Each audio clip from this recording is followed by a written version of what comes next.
Iya, kata kita untuk Anda. Halo Sobat Jurnalika, kembali lagi di podcast Kanda, kata kita untuk Anda.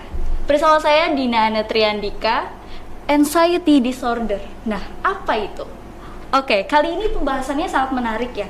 Seperti bintang tamu kita yang hari ini hadir, Pak Faisal. Halo, apa kabar Pak? Alhamdulillah baik. Nah, ini ada Pak Faisal yang udah datang ke studio Bamada ya. Beliau adalah seorang lulusan psikologi dari Universitas Islam Bandung. Dan beliau juga mendapat gelar Magister Psikologi Klinis di alma mater yang sama. Dan juga beliau pernah menjadi asisten laboratorium di Fakultas Psikologi Universitas Islam Bandung. Nah, melihat background beliau yang sangat psikologi banget nih. Nah, kira-kira menurut perspektif psikologi, anxiety disorder itu apa sih? Oke, baik. Sebenarnya gini ya, kita bicara dulu secara umum apa itu anxiety ya. Jadi sebenarnya anxiety itu merupakan situasi atau kondisi psikologis di dalam diri manusia, itu diri individu ya, yang penuh dengan kekhawatiran, kemudian ketakutan terhadap situasi atau sesuatu hal yang sebenarnya mungkin situasi yang dia khawatirkan tersebut itu belum pasti terjadi gitu. Iya. Nah, terkait nanti pada akhirnya apakah orang itu mengalami disorder atau tidak. Disorder itu kan gangguan ya, Yeah, gangguan betul. kecemasan itu nanti tergantung dengan taraf dari tingkat kecemasan tersebut ya. Karena kalau kita bicara tentang kecemasan itu sebenarnya kan semua orang pernah cemas ya gitu. Kalau ada yang mengaku tidak pernah cemas dari lahir sampai sekarang, justru dipertanyakan dia manusia atau bukan gitu ya. Nah, jadi secara umum kecemasan itu sebenarnya tidak selalu menjadi gangguan atau disorder, tapi ketika kecemasan itu meningkat sampai pada taraf yang berat, misalnya sampai mengganggu produktivitas hidup gitu ya, atau mengganggu orang lain, itu baru masuk ke dalam disorder atau gangguan. Oh, begitu ya teman-teman. Jadi pada intinya anxiety disorder itu adalah gangguan kecemasan yang berlebihan ya Pak ya. Oke, kira-kira faktor apa aja nih yang bisa menyebabkan seseorang itu terkena anxiety gitu Pak? Oke, sebenarnya kalau kita lihat penyebab itu ada dua hal ya, bisa dari diri sendiri maupun dari faktor lingkungan gitu ya. Kalau diri sendiri mungkin contohnya saya kasih contoh saja langsung ya. Kalau diri sendiri contohnya misalkan ketika individu tersebut memiliki kondisi tubuh yang mungkin tidak ingin dilihat oleh orang lain gitu ya. Mungkin ketika mengalami cacat atau inferiority yang tidak ingin dilihat, nah itu bisa menyebabkan kecemasan dalam diri sendiri ya. Karena ketika misalkan orang memiliki kecacatan misalnya, itu kemudian mau bertemu orang kadang-kadang kan saya malu, takut, cemas segala macam. Nah itu bisa terjadi menjadi penyebab Anxiety. Anxiety. Oh, baik. Nah, kemudian yang kedua tadi saya katakan faktor lingkungan ya, yang lagi happening ini kan Pandemi. faktor itu pandemi Iya, ya. betul, pandemi. Dan itu sudah banyak penelitian di mana dari penelitian pandemi itu sudah menunjukkan bahwa itu meningkatkan kecemasan kita selama ini ya. Nah, yang menyebabkan apa? Itu menyebabkan kecemasan biasanya karena ketidaktahuan kita terhadap situasi tersebut. Dari lingkungannya, pandemi itu seperti apa sih, COVID penularannya seperti apa, dan lain sebagainya. Iya. Gitu ya. Ditambah lagi kadang ada dari media-media gitu yang memblow up, yang membesar-besarkan isu gitu. Betul, ya Pak, yang belum pasti. Membesar-besarkan isu, ada belum lagi yang mempolitisasi misalnya, menambah-nambahkan hoax misalnya. Nah itu dengan ketidaktahuan individu terhadap lingkungan yang ada, kemudian ditambah dengan manipulasi di luar lingkungan itu bisa meningkatkan kecemasan juga gitu, terhadap kita individu. Jadi kalau faktor lingkungan itu bisa dari sesuatu yang memang sebenarnya belum tentu terjadi, belum tentu itu benar, tetapi sudah meradang seperti dibesar-besarkan seperti itu ya Pak ya. Bisa jadi seperti itu. Baik. Lalu apakah anxiety itu merupakan gangguan mental yang berbahaya, Pak? Atau Nah, kalau dikatakan gangguan mental yang berat tadi ya, saya katakan sebelumnya gitu ya, berbahaya atau tidak tergantung dengan kadarnya. Gitu. Ketika kita mengalami kecemasan ringan, gitu ya, itu anxiety itu sendiri sebenarnya hal yang normal, gitu ya. Seperti misalkan Mbak Dina di sini, saya yakin awal-awal pasti cemas juga nih. Iya, gitu betul, ya. betul. Dan misalkan mahasiswa sedang mau ujian, gitu ya, atau yang pertama kali naik panggung, itu kan kecemasan, anxiety, gitu. Tapi apa itu berbahaya? Enggak, gitu.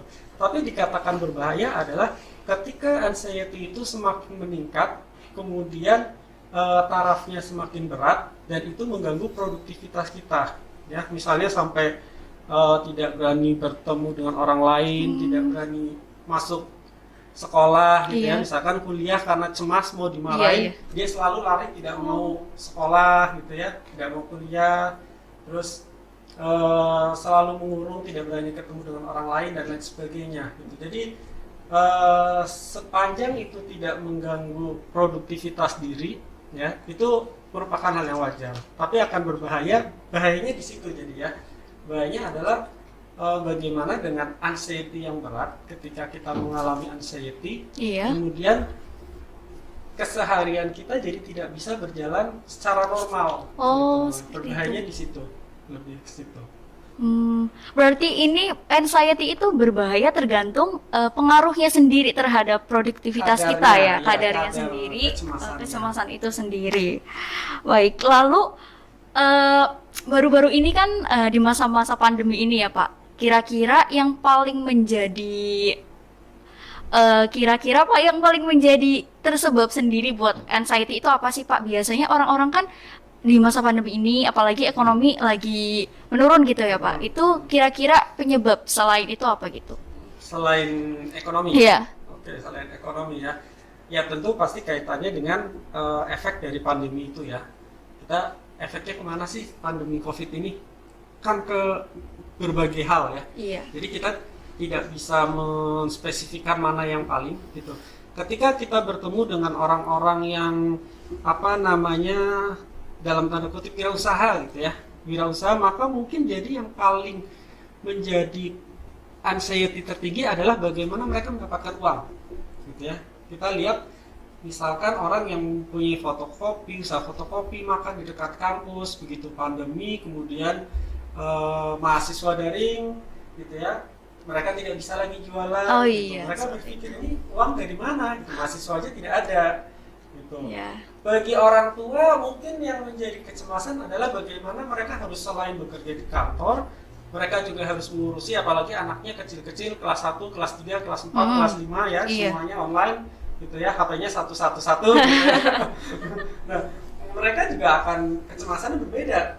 Mungkin karena pegawai tiap bulan materi sudah dapat, kecemasannya adalah bagaimana cara mengatur waktu antara pekerjaan dia, pekerjaan rumah, membagi anak-anaknya, apalagi kemarin juga ada kebetulan ya, sedikit cerita, ada teman yang punya anak 4, 1 SMP, yang 3 SD, sehari masuk, sehari enggak, jadwalnya berbeda-beda gitu ya, yang daringnya berbeda-beda, nah itu juga jadi kecemasan tersendiri. Jadi tergantung si orang tersebut saat yang paling berpengaruh terhadap aktivitas sehari-harinya itu apa? Seperti itu ya Pak. Lalu nih, anxiety itu kan biasanya ada tanda-tandanya seseorang itu mengalami kecemasan gitu ya Pak. Kira-kira ada tanda lain nggak selain mengalami kecemasan seperti itu? Nah Mbak Dina yang dirasakan apa? Saya sih di samping cemas itu ya selalu overthinking gitu Pak. Kayak nanti gimana seharusnya sesuatu yang belum tentu terjadi itu sudah kayak dipikirkan dulu gitu Pak. Ini kemungkinannya gini enggak ya gitu. Banyak menerka-nerka seperti itu Pak. Baik, sebenarnya overthinking itu bukan suatu gejala ya, tapi overthinking itu merupakan penyebab anxiety. Ya. Jadi kalau saya bicara penyebabnya adalah faktor faktor lingkungan dan diri. Nah, ini merupakan bagian dari Faktor diri ya, diri sendiri Jadi gitu. jadi orang yang overthinking itu biasanya akan lebih rentan untuk cemas, gitu ya. Berbeda kalau orang-orang yang ya sudahlah dijalanin aja, ya sudahlah gimana nanti gitu ya. Nah, itu mungkin kecemasannya akan berbeda. Gitu. Nah, ya seperti itu. Iya berarti sebenarnya overthinking itu dipicu sama diri sendiri gitu ya Pak. Kayak lebih ya yang menyulitkan diri kita sendiri gitu. Kenapa harus overthinking, dan itu menyebabkan anxiety, bisa menyebabkan anxiety seperti itu Pak. Baik. Jadi mungkin melanjutkan tadi pertanyaannya, selain apa namanya cemas ya, itu mungkin orang berbeda-beda ya. Ada yang semuanya mengalami, ada yang sebagian. Tapi yang umum terjadi misalnya selain cemas itu misalkan gemetaran, gitu ya, keringat dingin, gitu. Kemudian kalau ke taraf yang lebih tinggi maka orang itu bisa mengalami ya entah pusing, mual, sakit kepala, bahkan bisa mengalami insomnia. Gitu. Nah itu kalau sudah semakin berat gangguannya, ya gangguan anxiety itu orang bisa insomnia selama berminggu-minggu atau bahkan berbulan-bulan. Kesulitan untuk tidur ya Pak, Betul. insomnia. Ya. Nah itulah yang masuk ke dalam disordernya itu ya yang harus membutuhkan perawatan. Ya berarti kalau anxiety sendiri itu bisa dikelompokkan anxiety aja sama anxiety disorder. Kalau disorder itu yang sudah mempengaruhi ini ya Pak, Betul. Jadi, pola hidup kita seperti iya, itu, seperti jadi, insomnia tadi gitu. Iya. Karena kan sebenarnya di dalam psikologi itu ada anggapan selama kita mungkin berbeda gitu ya, selama tidak mengganggu diri atau orang lain, ya itu bukan disorder. Sebuah gangguan, bukan sebuah gangguan. Ya, tapi ketika Seperti itu mengganggu aktivitas diri atau mengganggu orang lain gitu ya, nah itu baru disorder. Ya misalkan kalau psikopat itu kan nggak mengganggu diri ya, mengganggu aja bunuh orang, tapi orangnya terganggu nggak yang dibunuh? terganggu. Ya berarti itu Masuk disorder, dalam masuk disorder. dalam disorder. Oke. Nah itu ini ada salah satu pertanyaan menarik dari sobat Jurnalika ya Pak. Jadi ada yang bertanya mengapa anxiety itu lebih banyak menyerang perempuan daripada laki-laki. Nah, Oke, kenapa lebih banyak perempuan ya? Iya yang Oke. Baik, memang pertanyaan ini sebenarnya sudah coba diteliti ya, oleh beberapa ilmuwan gitu ya. Memang benar gitu bahwa perempuan itu lebih mudah cemas mengalami ya. kecemasan. Ya saya juga dibanding seperti itu. laki-laki. Nah, namun memang setahu saya belum ada bukti gitu ya, belum ada bukti penyebabnya apa gitu. Ya, hanya saja dalam penelitian itu memang ada asumsi-asumsi yang muncul ya, asumsi yang perlu dibuktikan, dan itu dikatakan bahwa penyebabnya itu yang pertama adalah faktor struktur otak, ya, dan yang kedua adalah kaitannya dengan hormonal, gitu ya. Jadi di mana dengan struktur otak itu memang kita bisa secara umum kita bisa lihat bahwa laki-laki itu kan memang dalam berpikir biasanya gitu ya, lebih mengedepankan rasionalitas gitu ya. Berbeda dengan perempuan ya. lebih mengedepankan hati Hati, gitu ya. perasaan ya Pak. Perasaan gitu. Nah itu yang tadi Mbak Dina bilang, akhirnya karena perasaan yang kedepankan, akhirnya berpikir rasanya bisa kayak gini, bisa kayak gini, yang jadi overthinking itu. Oh iya. Gitu. Nah kalau kaitannya dengan hormonal memang ya karena hormon dalam wanita kan memangnya ada menstruasi, ada fase melahirkan, menyusui dan lain sebagainya, yang membuat wanita juga menjadi kurang stabil ya di situ. Nah itu juga bisa mempengaruhi kecemasan. Nah itu dari penelitian yang pernah saya baca, memang dua hal itu yang diasumsikan menjadi faktor penyebab kenapa wanita itu lebih banyak anxiety-nya gitu daripada laki-lakinya. Karena emang laki-laki itu cenderung memikirkan yang di depan aja gitu Pak, nggak memperkirakan iya mau gimana gitu ya Pak. Kalau wanita kan lebih ke pemikiran jangka panjang yang sebenarnya ya belum tentu terjadi, tapi itu udah dipikirin, itu yang memicu overthinking kemudian anxiety seperti itu ya Pak. Iya. Lalu, apakah Bapak setuju apabila gangguan seperti anxiety adalah tanda seseorang tidak mampu mengendalikan emosionalnya gitu? Oke. Setuju tidak setuju sih ya. Kenapa itu Pak? Kenapa setuju tidak setuju? Karena gini, seperti yang saya jelaskan di awal ya, bahwa penyebabnya itu kan tidak hanya dari diri sendiri ya, tapi juga dari lingkungan Ya. gitu ya. Bisa saja ketika seseorang itu cukup bisa mengendalikan emosinya, tapi lingkungan sangat gencar gitu untuk merubah gitu. Jadi memang tidak hanya semata-mata ketidakmampuan dari mengendalikan emosi ya, tapi juga lingkungan juga sangat mempengaruhi juga gitu. Walaupun memang betul gitu ya, maka tadi setujunya adalah betul bagian dari seseorang tidak bisa mengendalikan emosi itu bisa menyebabkan anxiety di situ. Ya, jadi ada sisi setuju, ada nggak setujunya nih ya Pak? Artinya itu salah satu bagian ya. Salah satu bagian. Oke. Nah, jadi teman-teman, anxiety itu pada intinya adalah sebuah gangguan kecemasan yang mana faktornya itu bisa dari diri kita sendiri atau juga dari lingkungan ya. Jadi yang namanya anxiety disorder itu bergantung sama tingkat keparahannya atau efeknya terhadap kita tergantung kepada ininya ya Pak. Produktivitas. Ya, tolak ukurnya adalah berpengaruh tidak kepada produktivitas kita seperti itu.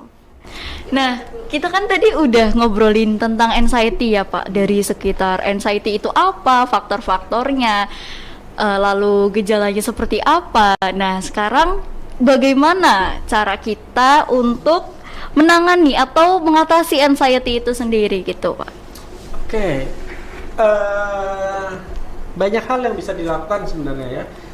Dari mulai yang paling rendah gitu ya, anxiety yang kita temui sehari-hari gitu ya, mungkin kita cari tahu dulu anxiety-nya karena apa ya. Misalnya kalau misalkan anxiety itu karena takut berbicara dengan orang banyak, misalnya kita bisa melakukan latihan-latihan baik di depan cermin mungkin atau dengan teman gitu ya, atau misalkan dengan sesuatu kita bisa mendekatkan diri sedikit demi sedikit gitu ya, itu bisa latihan sendirilah gitu ya.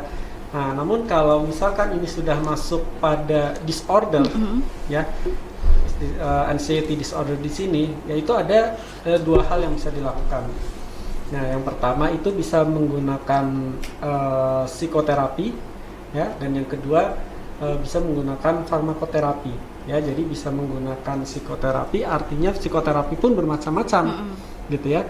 Jadi mungkin kalau misalkan individu itu mengalami anxiety disorder, kemudian datang ke psikolog misalnya, kemudian akan dicari tahu nih, ini masuk ke gangguan mana, karena anxiety itu juga ada beberapa gangguan. Jadi kayak misalkan ada gangguan anxiety, gangguan kecemasan sosial, ada gangguan kecemasan umum, ya, ada gangguan panik itu juga merupakan anxiety ya.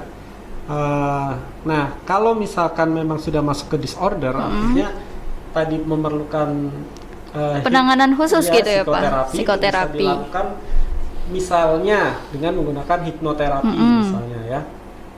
Yang melakukan hipnoterapi itu bisa disembuhkan gitu ya, atau dengan menggunakan apa istilahnya ya, CBT ya, pernah dengar nggak?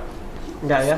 Kalau CBT dengernya CBT itu yang tes CBT tes ya. CBT ya, computer based test ya. Iya, betul. Nah, CBT di sini itu singkatan dari cognitive behavior therapy ya. Cognitive behavior therapy gitu. Behavior therapy. Jadi sesuai namanya, nanti psikolog akan mengajak klien gitu ya, mengajarkan bagaimana mengubah kognitifnya ya, atau mindsetnya terhadap apa yang dicemaskan gitu.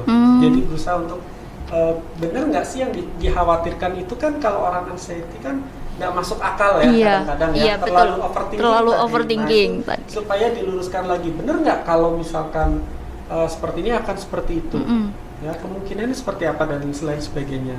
itu bisa dengan CBT ya, tadi CBT, hipnoterapi, atau mungkin dengan farmakologi kalau misalkan sudah tidak bisa di terapi gitu sulit, ya mungkin psikiatri bisa masuk gitu ya untuk memberikan obat-obat kayak obat mungkin antidepresan atau obat penenang gitu ya untuk mengurangi kecemasannya tersebut. Atau misalkan kalau dia susah tidur ya obat itu ya supaya tidak sulit tidur lagi. Iya. Seperti itu. Berarti kalau anxiety-nya itu masih dalam tahap normal seperti tidak ada gangguan produktivitas kita gitu ya Pak, itu bisa ditangani oleh diri kita sendiri gitu Ya, Pak. asal punya Pengetahuannya, ya. iya, Ya, cukup betul. cari-cari Google, Iya. cari Google atau YouTube. Nah, Iya, itu sekarang bisa. kan udah canggih ya Pak, Iya, jadi sudah bisa itu sendiri. Lalu ketika kita sudah merasakan seperti anxiety ini mengganggu kita nih, itu butuh penanganan profesional gitu ya Pak. Begitu Iya. sudah sangat rasanya sangat mengganggu, nggak bisa membantu diri sendiri, ya kami sarankan datanglah ke psikolog atau ke psikiatri gitu untuk konsultasi terlebih dahulu lah ya. Ya. Gitu. Nah, sekian Sobat Jurnalika, terima kasih atas antusiasnya. Dan terima kasih juga kepada Pak Faisal yang sudah menyempatkan datang. Semoga kita bisa bertemu di lain waktu dengan topik-topik yang lain ya Pak, menarik lainnya. Oke, bisa disapa dulu Pak. Ya, dah. Terima kasih. Terima kasih semuanya. Ya, Kak.